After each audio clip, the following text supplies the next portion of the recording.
photographer had one of the spookiest experiences in Louisiana. He says, you ever seen something that shouldn't exist? I am back with another spooky story. So in 2017, Michael, who's a photographer, was working on a documentary about abandoned places in Louisiana. So he'd been driving down this old highway on Baton Rouge when suddenly his GPS just started going crazy. The signal was flickering in between coordinates that just didn't make sense. And then his car just dies, just like that. And he had no service, no way to call for help, so Michael just started walking. And he says that's when he saw the town. Michael says it wasn't on any map and it definitely shouldn't have been there. He said he saw these small wooden houses. The windows were dark and empty, gas lamps that were flickering, even though there were no power line. Michael says that this whole place just felt wrong. Too quiet, like it was something waiting. Then Michael saw them, the people. He said that they were dressed in old-fashioned clothes, the kind that you'd see in history books. He says long dresses, suspenders, top hats, but their faces were blank.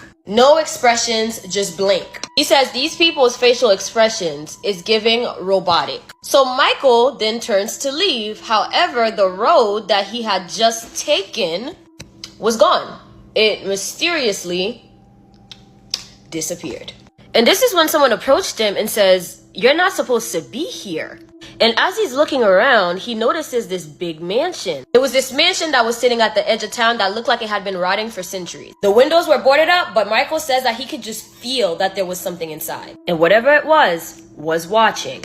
Michael says he walks closer to the mansion, and that's when he saw it. He says in the second floor window was his reflection. Michael says his reflection, but not quite.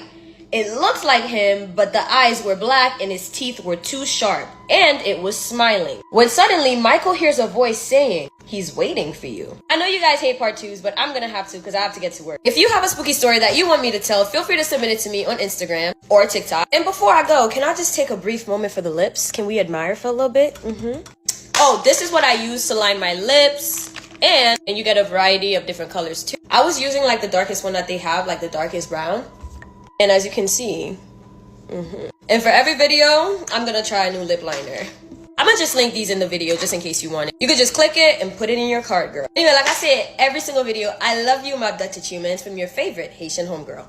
Any of you have this type of like Barbie head that you can style growing up? If you have one, or maybe your kid has one now, yeah, don't listen to this story. So this happened back in the 80s when this lady was a little girl. She was the only girl in the family. She had 2 older brothers. She mentions how her bedroom was right across from her brother's bedroom, so the doors faced each other.